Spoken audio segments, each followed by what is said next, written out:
4.4, solve ax squared plus bx plus c equal to 0 by factoring. So the difference in this is that we are going to have a number in front of our x squared now, so we're going to have to use a little bit of a different method to solve these. So, number 4, we got 3n squared plus 7n plus 4. So, before, all we were doing was looking at this last number, and essentially we were doing what we're about to do in this section. It was just an understood 1 in front. But we use the arch method, so we need factors of 3 times 4, so factors of 12 that add up to give me 7. Yep, 3 and 4. Sometimes it's really just that easy. Now, this is where it's different. I can't just write my 2 parentheses with the numbers in there because I have this number in front. So what I have to do is I have to do 3n squared plus 3n plus 4n plus 4. And I usually try to match up the middle term with what it goes with, like on my first or last term, but it doesn't matter if you swap them, you're going to end up getting the same end result. So then at this point we factor by grouping, so I take out the biggest thing I can from each of the pairs. So in this case it would be 3n, and I'm left with n plus 1. Over here I can take out a 4, and I'm left with n plus 1. The stuff that's in these parentheses should match. If it doesn't, you've done something wrong. So then our answer is 3n plus 4, so it's the stuff that's outside, times one of the parentheses, n plus 1. This number out here. The 2 numbers outside. In a parentheses times this one. And technically, I probably should write that, but you're very rarely going to see me write the plus sign unless, if it's a negative number that I take out, I'll write it, but I technically should, but I usually don't. All right, so then if I wanted to check this, I just FOIL it back to check, and I'll end up with what I started with if I've done it correctly.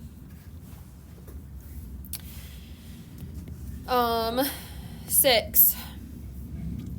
6p squared plus 5p plus 1.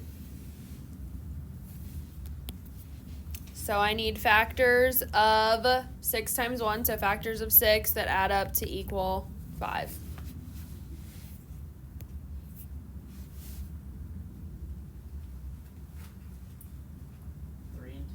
3 and 2. Really glad nobody said 6 and 1. Now, if you had done 6 and 1, you would have realized your signs would have had to, obviously one of them would have been negative, and that would have been a problem. So this is another one where it really doesn't matter if I put the 3 with the 6 or the 2 with the 6. It's not going to change anything. So 6p squared plus 3p plus 2p plus 1. Factor by grouping. So what's the biggest thing I can take out of this first grouping? 3. And? 2. P. Yeah. So then I'm left with 2p plus 1. Over here, can I take anything out of this second grouping? So no, but I technically am taking a 1 out. Okay, so if there's nothing you can take out that they have in common, you're technically taking out a 1. It's the biggest thing you can take out. So I'm taking out the 1, and I'm left with 2p plus 1. So the stuff in parentheses matches, and then outside I would have 3p plus 1 is my first parentheses, and then 2p plus 1 on the other one.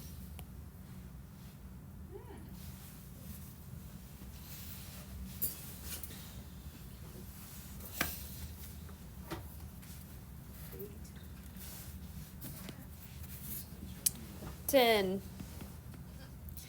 14m squared plus m minus 3.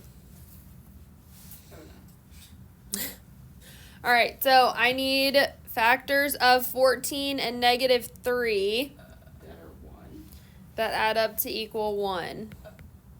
So a lot of times what I do when I do this is I don't really care ultimately what this big number is that it's equal to, because I'm probably going to need to do a little factor tree here. So, -1 equals a +1.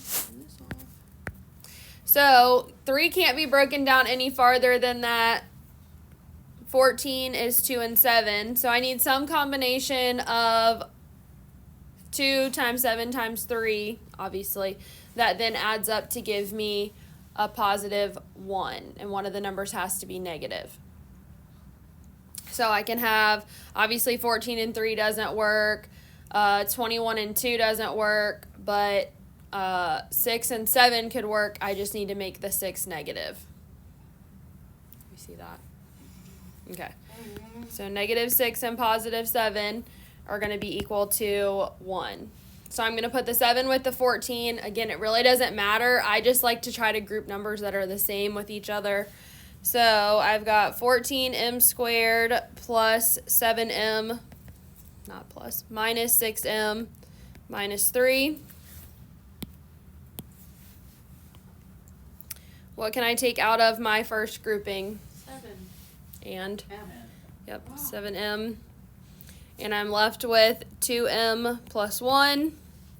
What can I take out of this other one? -3, yeah. -3. Because I need this to be a positive in here, so 2m plus 1. Because I need these to match. If you didn't take out a negative, you would see these didn't match, and then you'd have to go take out a negative. So I end up with 7m minus 3 times 2m plus 1. I kind of like this, but I have a feeling it's going to get harder.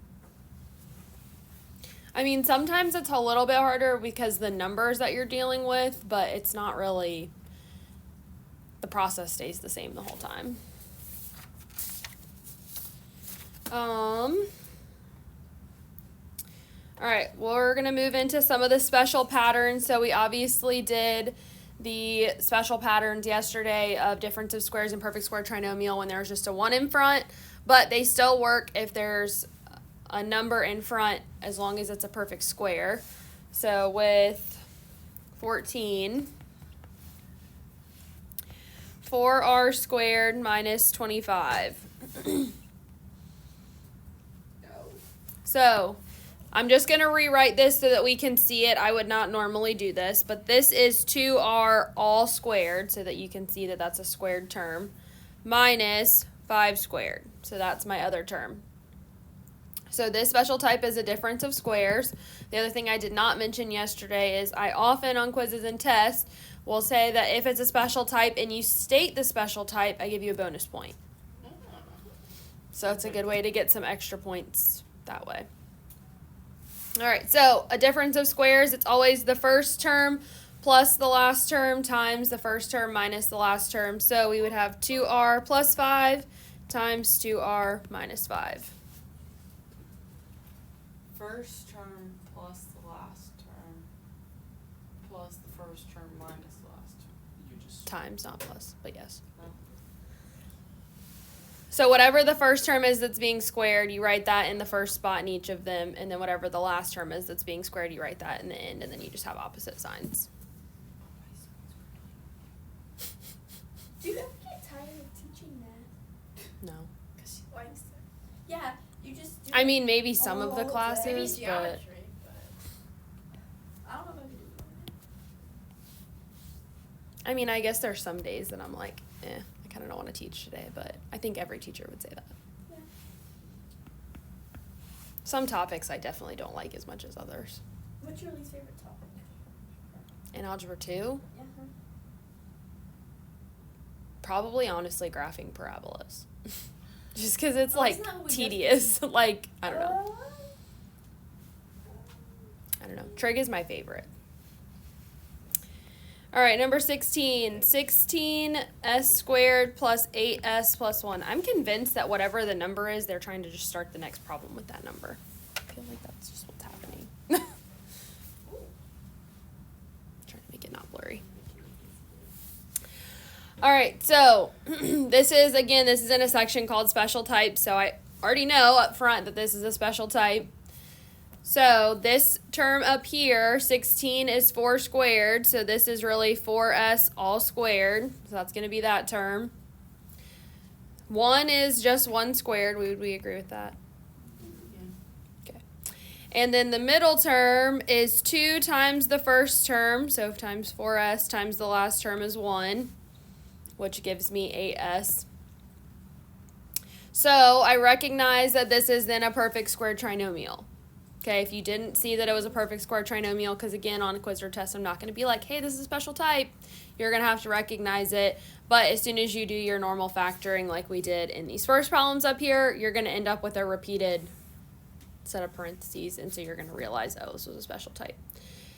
So this one is the first term, the sign of the middle term, plus, so whatever that is. So in this case, it's going to be plus the last term, and then all squared.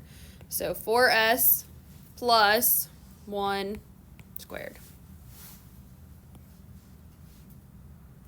So that's a perfect square trinomial.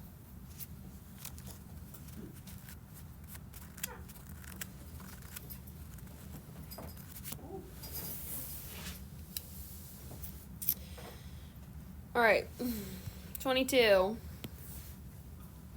These ones say to factor monomials first. So basically, up to this point, we have been dealing with problems that they were already like essentially in their simplest form.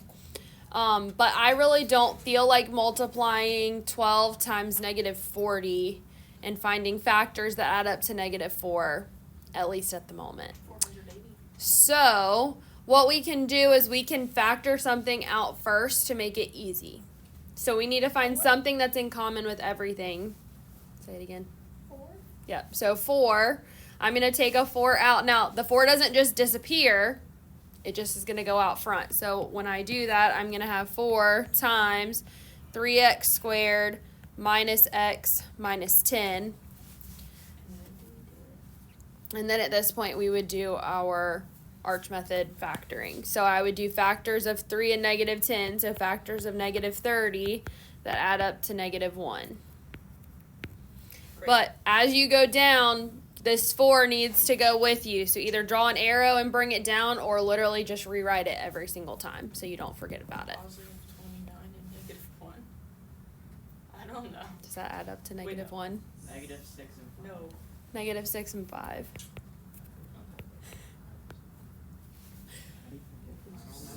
I don't know.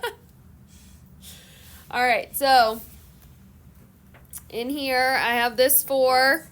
I usually kind of put a bracket at this point once I'm breaking this stuff up into my factors, just so that I don't accidentally multiply this through something.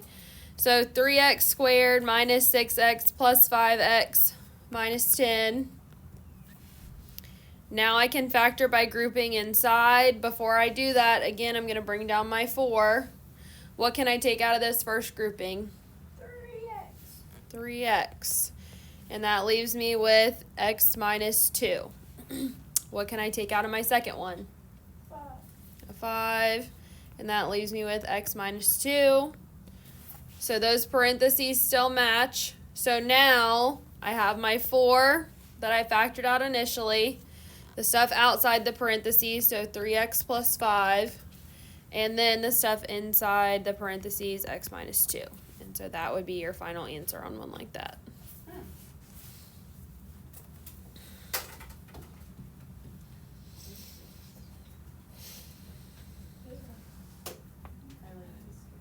What number did you say? Oh, nothing. Oh, I think that you said the one that I'm doing, so. Did you say 26? No! That's what we do. We try We to guess guess every what- time we Oh. problem we're gonna do.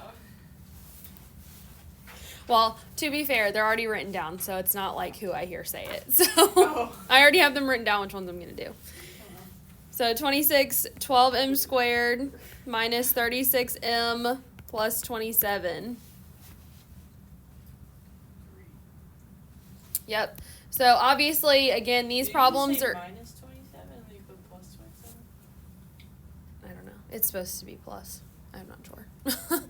Obviously, these are in a section that say factor out a monomial first, so that would be your indicator.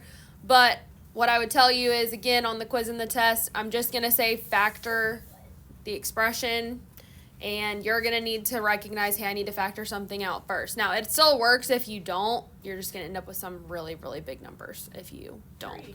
So there's one problem that people end up getting stuck on a lot because they don't think to factor something out first. And it is possible on problems that all you can do is factor something out, like factoring one thing out. And there's nothing else you can do, so just be aware of that also. All right, so yes, so we take a 3 out, and that leaves me with 4m squared minus 12m plus 9, yep. All right, now what? 4 times 9. 8. 4 plus 9. Anybody recognize anything about this problem? It's not. Oh, is it? Yeah. No, it is.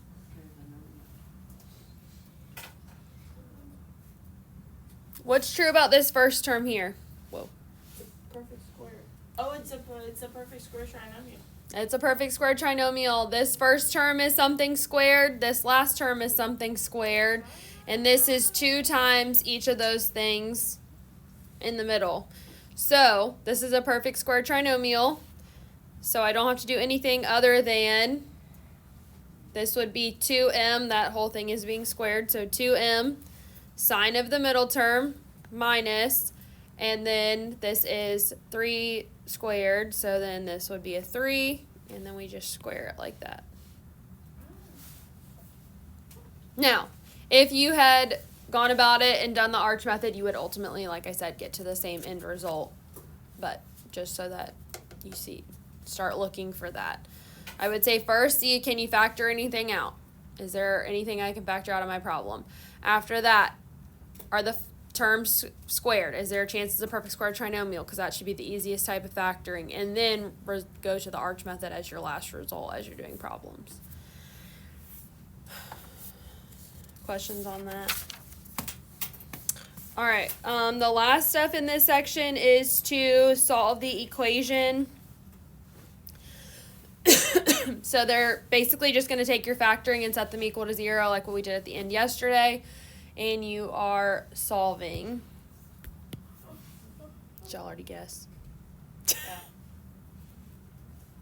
What'd you guess? No, you're gonna say it right. You gonna I think you're right. I think it's 30, but it's 28. 36. Whoa. Whoa. 4x squared minus 20x plus 25 equals 0. How do you choose the problems that we do? Whatever the ones that call your name.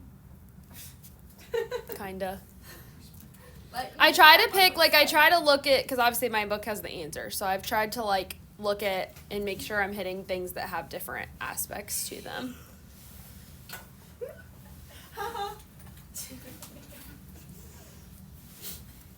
All right, so I need to factor this first, and then I'm just going to ultimately set it equal to 0.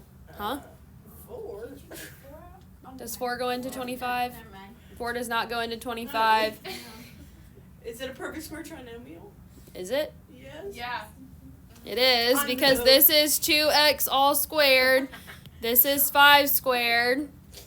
And then this middle term is 2 times 2x times 5. So that's 20x. So what would this factor into then? I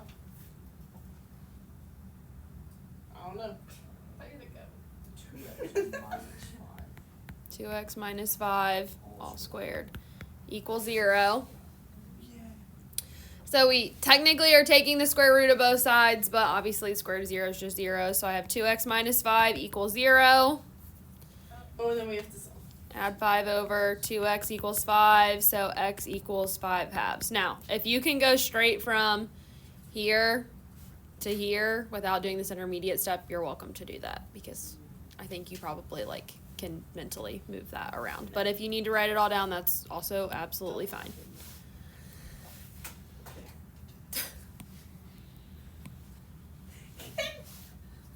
38. 40. Shut up. 40.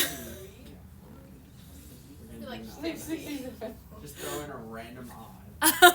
Well, considering I hadn't picked another one, I feel like now it's not fair, so I'm going to do an odd one. Oh. 39.